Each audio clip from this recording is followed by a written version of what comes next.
Congratulations, everybody. We made it to another weekend. This is your boy, Money Flippin' Matt Richards, hoping your weekend's full of hope and the strength to cope. We're coming at you on the last Friday of the month, live from the Big Apple. I'm talking New York City. All right, it's a little quiet right now because of quarantine, but there's an energy, there's an electricity that you can feel in the streets that it's time for trivia. Yeah. And we're doing our usual every night thing. 12 trick-filled questions forming a stairway to $5,000 split among all the winners. Will you get your hot slice or will your fate be not so nice? That all depends on you. But we're also doing our part to help out during rough times. In the past, we've supported Project Isaiah and Janelle Monáe's Wonder Lunch out there feeding hungry people during COVID-19. And we got an update on that, so take a look at this. Just hours ago, Janelle and Wonder Lunch distributed free meals to Inglewood, California with help from Project Isaiah and, oh yeah, rapper Jadena. I'm a classic man. You could be mean if you look different. And Congresswoman Maxine Waters. It was so dope. So thank you, Janelle, for everything you do. Great stuff, y'all. And tonight, the group that we're helping is the Minnesota Freedom Fund, fighting against injustice in Minnesota's legal system.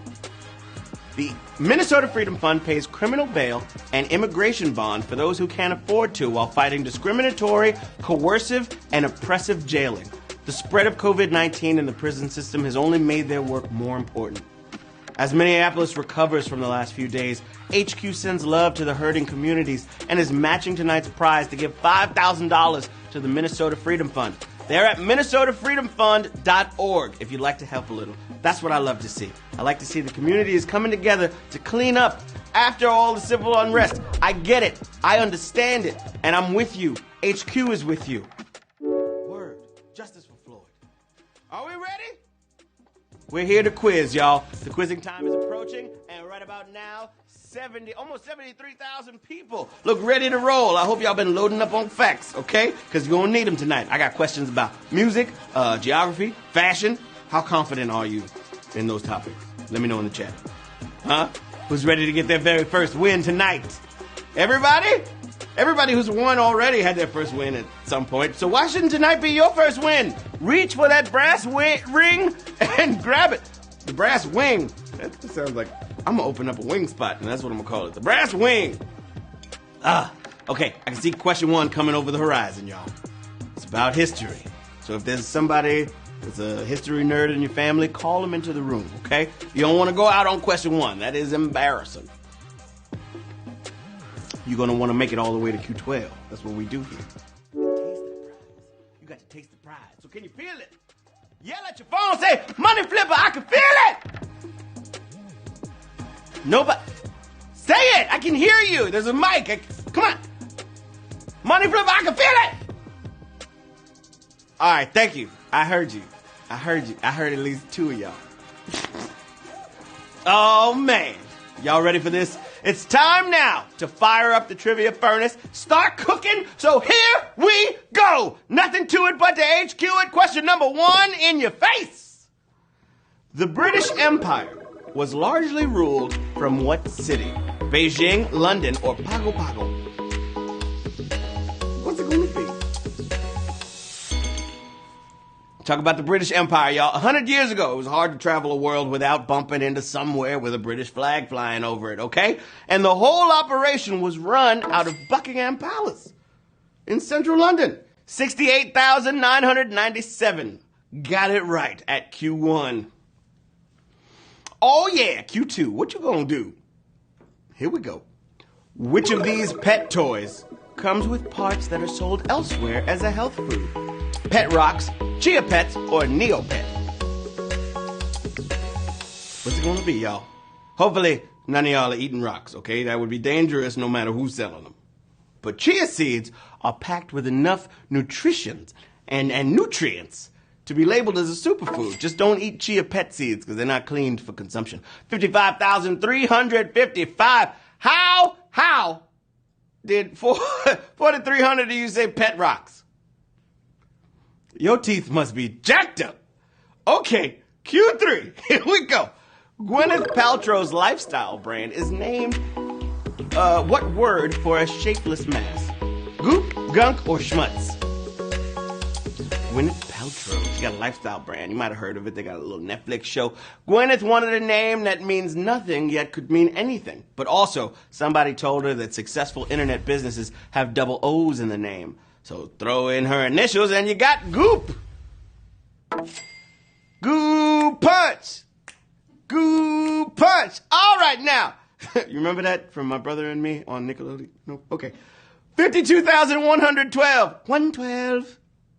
Oh, yeah, yeah, yeah. Question number 4. Peaches and cream. In the TV channel CNBC, what does the first C stand for? Cable, commercial, or consumer? The first C in CNBC. You got this, baby! $5,000. It's burning a hole in my pocket and I'm ready to rock it and kick it over to you like soccer. This channel mostly covers financial news, and although it started as a joint venture between NBC and the now defunct brand Cablevision, the name means Consumer News and Business Channel. Consumer. Oh my gosh, that's a savage consumer. Woo! 17,933 in the place to be. Consumer. What? Yeah, that's what it is. Q5 for Minnesota. Which of these words describes a fox? Lupine, ursine, or vulpine? What's it gonna be? I got 2 mugs. One for the water and one for the Joe. There's coffee in this one and water in the other one. And then pretty soon you'll be able to get a mug. Yeah. All right. These are just the Latin words for basic animal types, okay? They're very useful to writers who think quite canine. Sounds smarter than a lot like a dog. So wolves are lupine, bears are ursine, and foxes are vulpine. All my Pokemon nerds got vulpine. You know, Vulpix turned into Ninetales when he evolved with a little Firestone. No, it wasn't a Firestone. I think it was level 16, right? Tell me in the chat what level Vulpix evolved at. I think it was with a Firestone. I'm not sure. I know Eevee turned into Flareon. Okay, never mind. Question number 6. Here we go. A little something like this. Yeah. Early Coca-Cola cans featured what design element to help consumers? A bottle, coca leaves, or polar bear?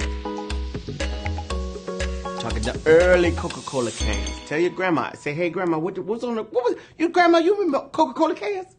What they had on them? And she's going to say, a bottle, okay? Because canned Coca-Cola wasn't available to the public until the 1960s. So, to keep their brand recognition strong, they put little illustrations of bottles on the cans to help people along. I think that's a little counterintuitive, don't you think? 11,568 are feeling great at Q6. Question number 7 is coming right up. Best of luck to you if you're still in the game, okay? And if you're out but you're still watching, support your fellow players, okay? They could use your positive energy. So throw some fire emojis in the chat. Let's get it going. Let's get it crazy, all right? Question number 7, babies. Here we go. The largest religious building in the world is located where? Tibet, Russia, or Cambodia? I'm looking for the largest religious building in the world. It's one of these 3 places. I hope you locked it in, and I hope you got it right. But if you didn't, that's what extra lives are for. Tibet has plenty of monks, okay?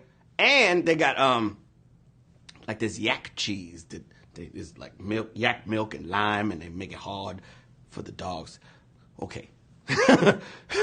Russia also certainly has the finances to pull this off, but neither of them hold this claim. Cambodia's Angkor Wat, which appropriately means city temple, beats all of them with 401 acres dedicated to Hinduism. Cambodia, y'all. You make my day. 11,192 got it right. Cambodia. I need y'all to walk to Queens. Give me. Anybody that knows that reference is laughing. If not, I can't help you. Question number 8. Here we go. Which member of Kiss's original lineup did not have red lips? Gene, Peter, or Paul? Come on, Kiss fans got this in the bag. Y'all looking at this question like, really, Money Flipper? This should have been a Q1. I'm a diehard Kiss fan. I know this.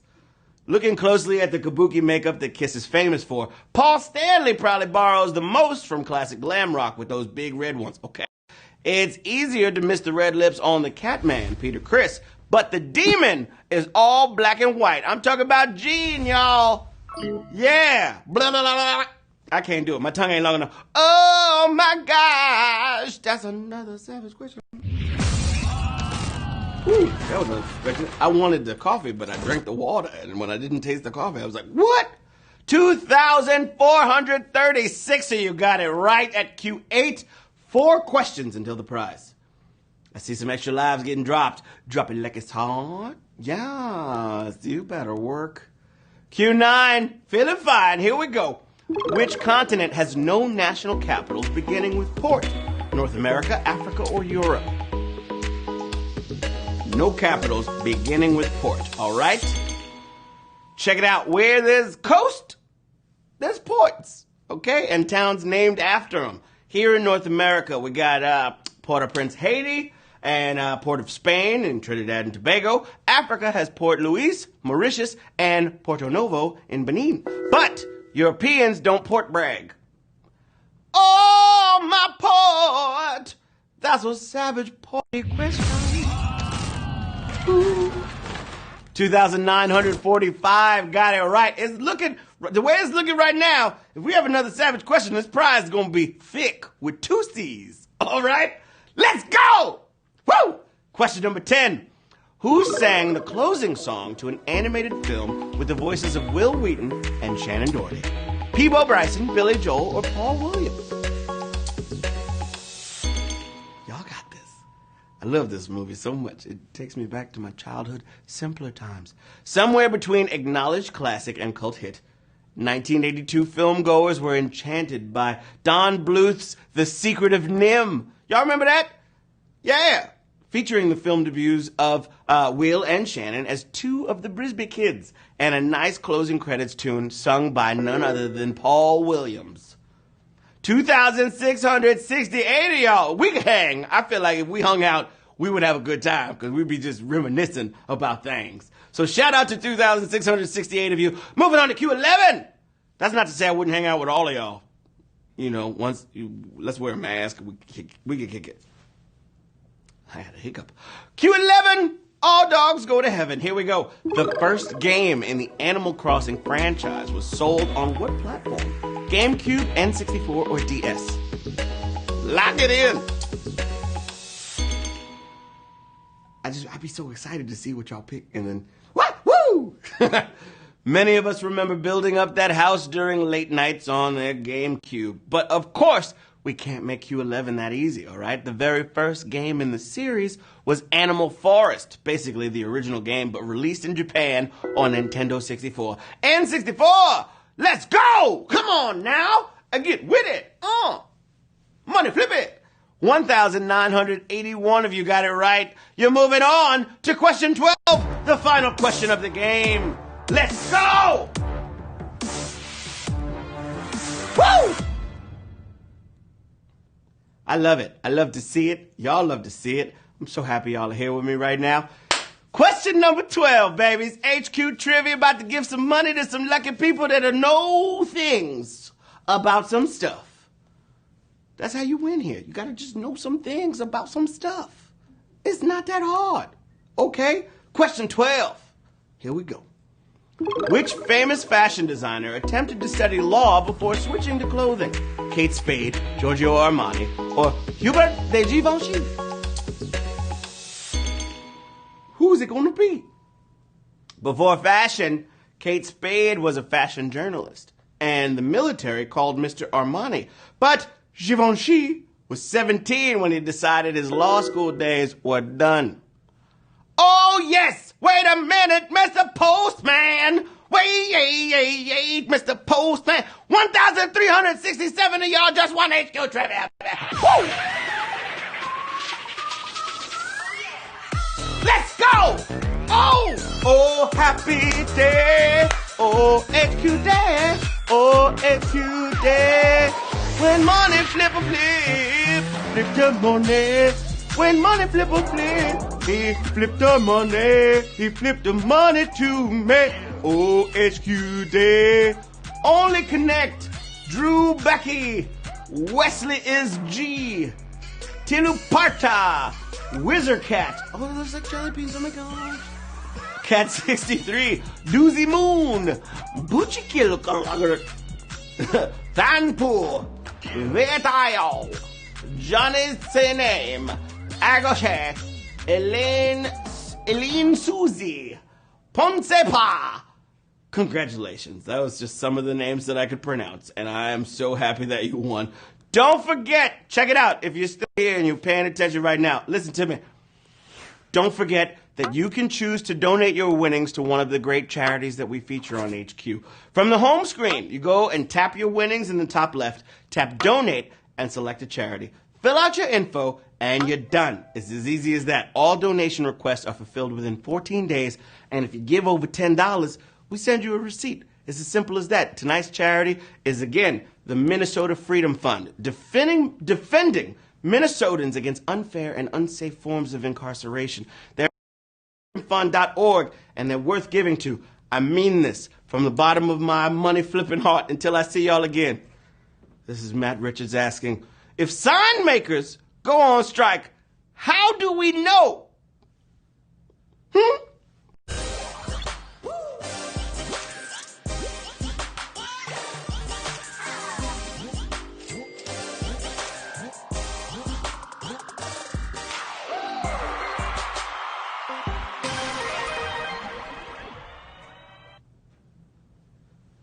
I love you guys. I love y'all so much. And if you can find it in your heart to donate your winnings tonight, that's a dope thing, all right? When you have an opportunity to do good and you don't, how you sleep at night?